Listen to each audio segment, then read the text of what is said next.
Fresh రొయ్యలు తీసుకొని పొట్టు తీయించి అందులో నుంచి నరాలు తీపిచ్చి 2 సార్లు కడిగి ఇంకోసారి నరం ఉందా లేదా అని చెక్ చేసుకొని పచ్చడి ప్రిపేర్ చేస్తాము. ఈ రొయ్యల్లో కొద్దిగా పసుపు, తగినంత ఉప్పు వేసి బాగా కలుపుకొని స్టవ్ ఆన్ చేసి స్టవ్ మీద పెట్టేసి మీడియం ఫ్లేమ్లో పెట్టుకొని అందులో ఉన్న వాటర్ అంతా బయటికి వచ్చిన తర్వాత ఒక బౌల్లోకి తీసుకోవాలి.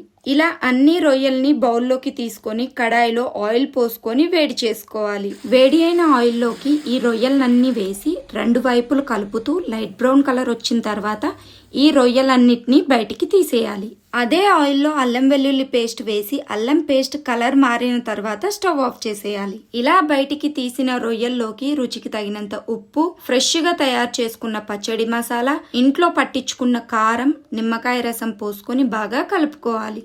ఆయిల్ చల్లారిన తర్వాత ఈ రొయ్యల్లో వేసి బాగా కలుపుకుంటే రొయ్యల పచ్చడి రెడీ. మీలో ఎవరికైనా ఈ పచ్చడి కావాలంటే swarnapickle.com అనే వెబ్సైట్ కి వెళ్లి బుక్ చేసుకోండి. లేదంటే ఈ కింది నెంబర్కి కాంటాక్ట్ అవ్వండి. Thank you so much. చాలా అంటే చాలా బాగుంది.